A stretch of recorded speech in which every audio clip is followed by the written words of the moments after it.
সদস্য সুরঞ্জিত সেনগুপ্তের মরদেহে শ্রদ্ধা জানালেন রাষ্ট্রপতি, প্রধানমন্ত্রী ও স্পিকার। শ্রদ্ধা জানান বিভিন্ন রাজনৈতিক দলের নেতারা। এর আগে ঢাকেশ্বরী মন্দিরে শ্রদ্ধা জানান সংসদ সদস্য সহ নানা শ্রেণী পেশার মানুষ। রাজধানীর ল্যাব 8 হাসপাতালে ভোর 4:15টায় শেষ নিঃশ্বাস ত্যাগ করেন সুরঞ্জিত সেনগুপ্ত। আতিকা রহমানের রিপোর্ট। জাতীয় সংসদের দক্ষিণ প্লাজায় আওয়ামী লীগের উপদেষ্টা মণ্ডলীর সদস্য ও বর্ষিয়ান রাজনীতিবিদ সুরঞ্জিত সেনগুপ্তকে শ্রদ্ধা জানালেন রাষ্ট্রপতি আব্দুল হামিদ ও প্রধানমন্ত্রী শেখ হাসিনা। রাষ্ট্রপতি ও প্রধানমন্ত্রী শ্রদ্ধা জানানোর পর আওয়ামী লীগ, বিএনপি, জাতীয় পার্টি সহ বিভিন্ন রাজনৈতিক দলের নেতারা শ্রদ্ধা নিবেদন করেন। উনি আপাতমস্তক একজন অসাম্প্রদায়িক জাতীয় রাজনৈতিক নেতা। উনি বাংলাদেশের ইতিহাসের সঙ্গে ওতপ্রোতভাবে জড়িয়ে আছে। এর আগে ঢাকেশ্বরী মন্দিরে ধর্মীয় আনুষ্ঠানিকতা শেষে বিভিন্ন রাজনৈতিক সামাজিক সংগঠনের পক্ষ থেকে তাকে শ্রদ্ধা জানানো হয়। এই সময় শ্রদ্ধা নিবেদন করেন প্রধান বিচারপতি, আওয়ামী লীগের সাধারণ সম্পাদক সহ রাষ্ট্রীয় গুরুত্বপূর্ণ ব্যক্তিরা। একজন ব্যতিক্রম ধর্মী মানুষ, যুক্তিতর্কে প্রখর যুক্তিতর্ক, প্রখর চিন্তাশীল লোক, আবার হাস্যরসেও দেখেছেন আপনারা, অতুলনীয়। সুরঞ্জিতের সেই level of popularity I witnessed in his constituency the last time I was there. তো ওই রকম সুরঞ্জিত দাঁড়ায় সঙ্গে সঙ্গে হইচে পড়ে যায়। বিশেষ করে তার সংবিধান সম্পর্কিত জ্ঞান এবং পার্লামেন্টারি প্র্যাকটিসের উপরে তার যে উৎপত্তি রয়েছে সেটা অপরিসীম। সর্বোপরি তিনি একজন কিংবদন্তি তুল্য পার্লামেন্টারিয়ান ছিলেন। দীর্ঘ তিনি পার্লামেন্টে বারবার নির্বাচিত হয়েছেন যে কোনো পরিস্থিতিতে। এর আগে সকালে সুরঞ্জিত সেনের মরদেহ রাখা হয় তার ধানমন্ডি জিগাতলার বাসায়। প্রিয় নেতাকে একবার দেখতে সেখানেও হাজার হাজার নেতাকর্মীরা জড়ো হন। মন্ত্রী, সংসদ সদস্যরা সুরঞ্জিত সেনের পরিবারের সদস্যদের সান্ত্বনা দেন, স্মৃতিচারণ করেন তার বর্ণাঢ্য রাজনৈতিক জীবনের। এ সময় দলের সাধারণ সম্পাদক ওবায়দুল কাদের বলেন, তার মৃত্যুতে রাজনীতি ও দেশের অপূরণীয় ক্ষতি হয়ে গেল। তার মতো পার্লামেন্টারিয়ান বাংলাদেশ পার্লামেন্টে আমার মনে হয়, আমি সবসময় তাকে নাম্বার 1 বলতাম। আমার কাছে এখনো মনে হয় যে নাম্বার 1কে আমরা হারালাম পার্লামেন্টারিয়ান হিসেবে। চারদিকে শূন্যতার হাহাকার অনুভব করছি। বাবার রেখে যাওয়া স্বপ্ন বাস্তবায়নের কথা জানালেন সুরঞ্জিত সেনের ছেলে সৌমেন সেনগুপ্ত। বাবার অনুপস্থিতিতে এখন প্রধানমন্ত্রী আমাদের অভিভাবক। আমি এইটুকু অঙ্গীকার করতে পারি যে উনি যে কাজ শুরু করে গেছেন এলাকায়, আমি আমার পক্ষ থেকে সর্বাত্মক চেষ্টা করব এবং মানুষের পাশে দাঁড়ানোর চেষ্টা করব। আজ ভোর 4:15টায় রাজধানীর ল্যাব 8 হাসপাতালে চিকিৎসাধীন অবস্থায় মারা যান আইন প্রণেতা সুরঞ্জিত সেনগুপ্ত। সোমবার সুরঞ্জিত সেনের নির্বাচনী এলাকা সুনামগঞ্জে দিরাইয়ে তার শেষকৃত্য অনুষ্ঠান হবে বলে জানিয়েছেন তার পরিবারের সদস্যরা। আতিকা রহমান, RTV, ঢাকা।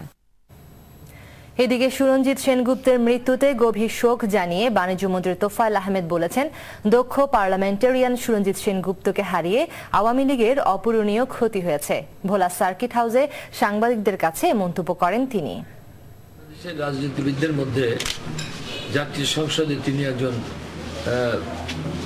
বিখ্যাত পার্লামেন্টারিয়ান ছিলেন এবং তিনি যখন পার্লামেন্টে বক্তৃতা করতেন সকলে তন্ময়ে মন্ত্রমুগ্ধের মতো তার বক্তৃতা শুনতেন এবং তিনি খুব স্পষ্টভাষী ছিলেন।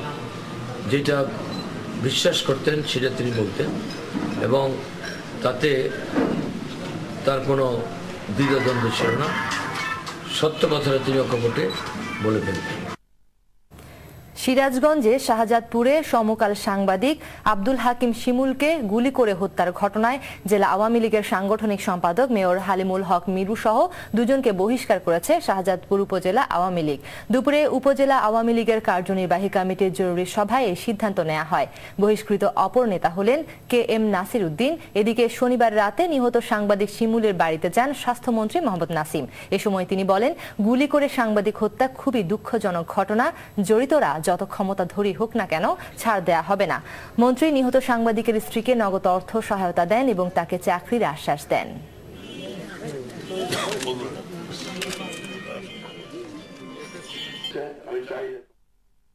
এদিকে সাংবাদিক আব্দুল হাকিম শিমুল হত্যার প্রতিবাদে আজও দেশের বিভিন্ন স্থানে মানববন্ধন সমাবেশ হয়েছে। সিরাজগঞ্জের রায়গঞ্জ প্রেস ক্লাবের সামনে মিছিল সমাবেশ করেন সাংবাদিকরা। পরে উপজেলা নির্বাহী কর্মকর্তার মাধ্যমে প্রধানমন্ত্রী বরাবর স্মারকলিপি দেয়া হয়। রাজশাহীতে মানববন্ধন করেন প্রিন্ট ও ইলেকট্রনিক মিডিয়ার সাংবাদিক সহ RUG এর নেতৃবৃন্দ। নোয়াখালী প্রেস ক্লাবের উদ্যোগে মানববন্ধন হয়েছে। একই দাবিতে ফরিদপুরে মানববন্ধন করেন স্থানীয় সাংবাদিকরা। এছাড়াও সিলেট, পাবনা, লক্ষ্মীপুর সহ বিভিন্ন জেলায় মানববন্ধন হয়েছে।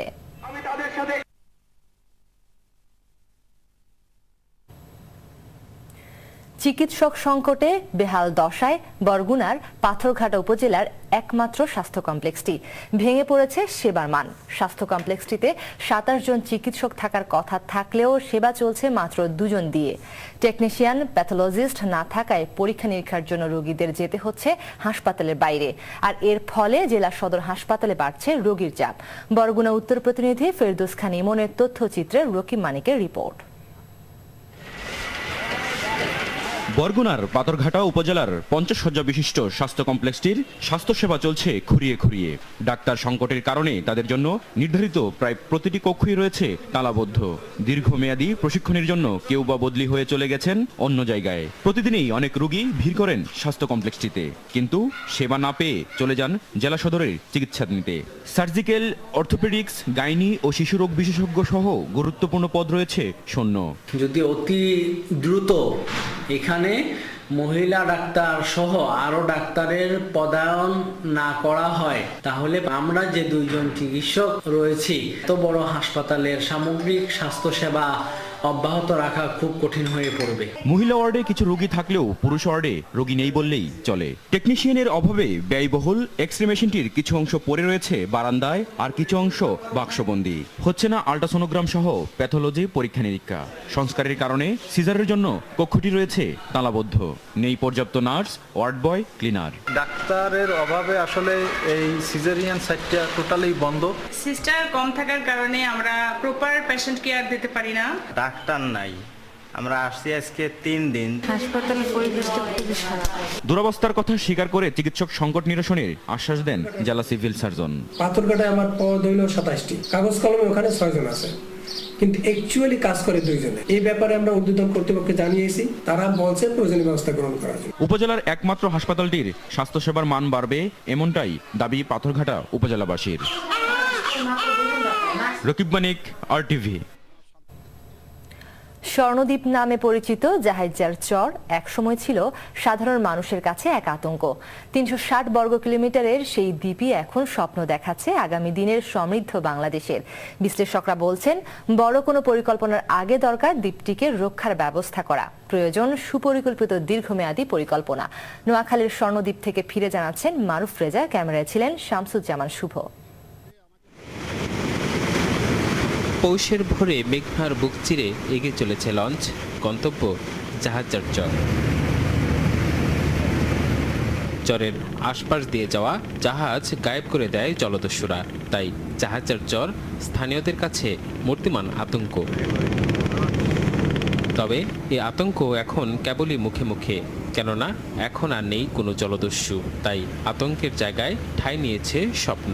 স্বর্ণদামী স্বপ্ন বলেই নামের স্বর্ণদ্বীপ। নোয়াখালী সীমানা থেকে 4 কিলোমিটার দক্ষিণে মেঘনার মোহনায় জেগে ওঠা চরটি 2013 সালে দেখভালের দায়িত্ব পায় সেনাবাহিনী। এরপর একটু একটু করে সবুজের প্রাণ সঞ্চার হয় ধূসর দ্বীপে। চাষবাসের পাশাপাশি স্থানীয়দের সহায়তায় গড়ে তোলা হয়েছে 20টি বাথান, তৈরি হয়েছে পশু প্রজনন কেন্দ্র, দুধের খামার, বোনা হয়েছে ভিয়েতনাম থেকে আনা উন্নত মানের 1500 নারকেল চারা। আশ্রয়ের জন্য এখানে 2টো সাইক্লোন শেল্টার বানানো হয়েছে, আরও ভবিষ্যতে আরও 3টি সাইক্লোন শেল্টার বানানো হবে। আমাদের পরিকল্পনা আছে একটি হাসপাতাল এখানে গড়ার। সেই সাথে এখানে আর্থসামাজিক উন্নয়নের জন্য আমরা চাষিদের নিয়ে এসে ধান চাষ করছি। মহিষের বাথান আছে এবং মহিষের দুগ্ধ আহরণের ব্যবস্থা করছি।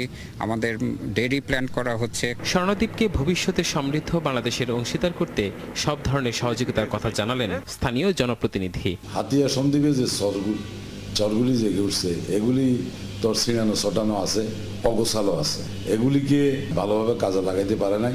এলাকার জনপ্রতিনিধি হিসেবে ওই দ্বীপের উন্নয়নের জন্য সেনাবাহিনীকে সর্বোত্তমভাবে সহযোগিতা করব আমি আশ্বাস দিচ্ছি। বাংলাদেশ যেভাবে এগিয়ে যাচ্ছে এগিয়ে যাওয়ার ধারাবাহিকতা রক্ষা করে ওই দ্বীপটাও ওইভাবে যেন উন্নত শিখরে উঠে আমি সে কামনাই করছি। তবে বিশেষজ্ঞরা বলছেন পরিকল্পনার আগে দরকার দ্বীপকে রক্ষা করা, সঙ্গে প্রয়োজন দীর্ঘমেয়াদী উদ্যোগ। রক্ষা বাঁধের মতন একটা কিছু করতে হবে যাতে পানির আঘাতে এটা না ভাঙে, কারণ মানুষ চলাচল যখন শুরু হবে, ভারী যন্ত্রপাতি চলাচল যখন শুরু হবে তখন এটা ভাঙার সম্ভাবনা থাকে। আর এর উপরে যত কম পারা যায় তত কম আপাতত মেকানিক্যাল অর্থাৎ যান্ত্রিক চলাচল এগুলো একটু কমিয়ে রাখতে হবে। এর জন্য শুরুতে কিছুটা সময় লাগলেও তা হবে দীর্ঘস্থায়ী। জনবসতি যাতে ধীরে ধীরে হয়, ইমিডিয়েটলি জনবসতি হলে কিন্তু নষ্ট হয়ে যাবে। যেমন সেন্ট মার্টিনস আইল্যান্ডটা নষ্ট হয়ে যাচ্ছে। আমি তো মনে করি আগামী 5 থেকে 10 বছর কোনো জনবসতি এখানে করতে দেওয়া হবে না, শুধু যাদের প্রয়োজন তারাই থাকবে। তাহলে আমি আশাবাদী যে এটি ভবিষ্যতে ঠিক ভালো থাকবে। প্রাথমিক অবস্থায় দ্বীপটি সেনাবাহিনীর তত্ত্বাবধানে দেওয়া হলেও পরবর্তীতে তা উন্মোচিত হবে সাধারণ মানুষের জন্য। একসময় সাগরতলে হারিয়ে যাবে বাংলাদেশ এমন শঙ্কা যখন করা হচ্ছে, ঠিক তখন স্বপ্ন জাগিয়েই সাগরতল থেকে জেগে উঠেছে এই স্বর্ণদ্বীপটি। 360 বর্গ কিলোমিটার এলাকা জুড়ে এই দ্বীপটিকে যদি পরিকল্পিত অঞ্চল হিসেবে গড়ে তোলা যায় তাহলে এটি হতে পারে বাংলাদেশের সমৃদ্ধশালী কোনো অর্থনৈতিক কিংবা সামাজিক অঞ্চল। মারুফ রেজা, RTV, স্বর্ণদ্বীপ, নোয়াখালী। নোয়াখালীর সেনবাগ থানার নতুন ভবন উদ্বোধন করা হয়েছে। সকালে যৌথভাবে এর উদ্বোধন করেন নোয়াখালীর 2 আসনের সংসদ সদস্য আলহাজ মোর্শেদ আলম এবং পুলিশের আইজি AKM শহীদুল হক। এ সময় পুলিশ সুপার ইলিয়াস শরীফ, উপজেলা চেয়ারম্যান আবুল কালাম আজাদ, সেনবাগ থানার ভারপ্রাপ্ত কর্মকর্তা হারুনুর রশিদ সহ স্থানীয় বিশিষ্ট ব্যক্তিরা উপস্থিত ছিলেন। পরে 4 তলা এ থানা ভবন নির্মাণে বরাদ্দ দেয় প্রধানমন্ত্রী শেখ হাসিনাকে ধন্যবাদ জানান স্থানীয় সংসদ সদস্য আলহাজ মোর্শেদ আলম। সেনবাগের মানুষের প্রাণের দাবি ছিল সেনবাগ থানা কমপ্লেক্সটা। আমি MP হওয়া 2 মাসের মাথায় আমরা এই কাজটার মধ্যে হাত দিয়েছি, টেন্ডার হয়েছে এবং আজকে একটা মনোরম সুন্দর একটা ভবন কমপ্লিট হয়েছে। সেনবাগের ল অ্যান্ড অর্ডার পরিস্থিতি আরও উন্নত হবে। মাননীয় প্রধানমন্ত্রীকে ধন্যবাদ জানাচ্ছি। সুন্দর মনোরম একটা কমপ্লেক্স আমি সেনবাগবাসীকে উপহার দিতে পেরেছি। এবার অভি ইসলামের রিপোর্টে থাকছে জেলা পর্যায়ের আরো কয়েকটি সংবাদ।